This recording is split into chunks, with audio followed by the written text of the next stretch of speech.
So, even though I travel cross-country Europe, cross-country Canada, cross-country U.S., Hmm. in my own home area, I always felt there was something missing. So you know where I love going to make up for that emptiness? I go to the Mount Auburn Cemetery. Not to be morbid, Dan Oh, and Gail.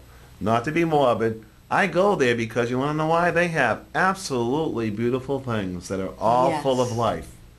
And you know, you capture the still life in your own imagination. that's right. You look at things like this here, and you see the pottery there, folks. You'll see the beautiful outlines of sculptured stones. You'll see monuments, but beside that, you'll see flowers and bushes and blossoms and trees, and you'll see pathways and little bodies of water, and you'll find redwood trees there. And you know, if you go to this website here, I'm sure you're going to find something as awesome as the Mount Auburn. So why don't you consider going to www.paintingsbyclarky.com. Now, what in the world does Clarky mean? I wanted to ask you that. I was puzzled. What does Clarky That mean? was just a fun nickname that my husband gave me when we were dating, actually. And it kind of stuck, and so I thought I'd use it for my business, actually. But So I, there's I no, enjoy having a little fun, playing around like that. So. and we're going to look at some more still life here. Let's take a look at this one here and bring that in, folks.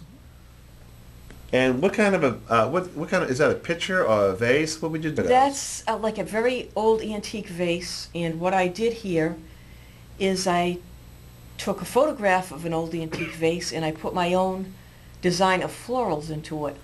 I thought a lady slipper would be beautiful and complimentary, and some blue mist, I think they're called, for the florals, the small florals, and a light pink iris, just to give it a kind of an intriguing, and with a dark background.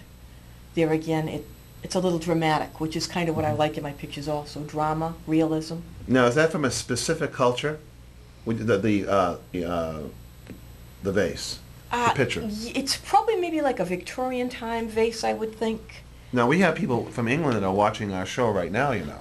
I see. And we have people from Ireland watching the show, and Excellent. they're taking notes. And they're going to write down your website information and go and visit it. Wonderful. And it's oil paintings in all genres. And Dan, her husband, will be really happy if you go to www.paintingsbyclarky.com. Also phone call her and she can come over to your house, over to your place of business, and do wonderful wall paintings.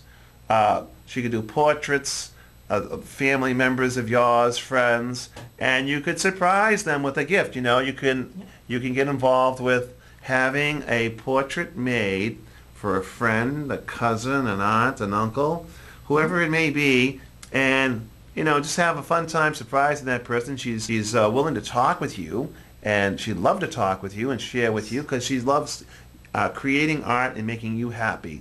At 781-888-0962. And I respectfully urge anyone who would like to have this to contact her. Now, Dan also has another painting he wants to hand over to his wife and me. And let's take a look at this. What is this here? What's going on here? This is an Indian on a reservation, and I did that, I'm going to say maybe 10 years ago. But I love that culture and the light, on the plain and so forth of the mountains, the horse, all of that. I love animals Yes. anyways. And, Yes, you did it. It's fantastic. Now, on the internet, this would be great on a website where Indians are talking about different subjects and presenting ideas for children to learn about their native roots. It's a perfect icon. Could we have that one more time, Dan? I'd like to share that with the folks at home. Folks, this would be a perfect icon for our children to see and to draw themselves into studying history and learning about the facts of life here in the Western Hemisphere in relationship to our Native American Indian roots. So I respectfully urge everyone to make contact with that and also make contact once again with our dear guest today, Gail. And I have some information here I want to put up on this up above here. First of all, I want to dedicate visually today's show. There's dedications there. Robert Arthur, can you once again tell us who Robert Arthur is and was? yes, he was my dear teacher. And he taught me everything about fine art, and I miss him dearly. And he was a great painter with light and color and all that good stuff. Very nice. Very, And very. Dan Pasea. That's my husband, and without him, I'd be totally lost. He helps me a lot on the technical end. As far as my website and so forth, couldn't do without him. He's great. He's a great inspiration and a wonderful husband, a very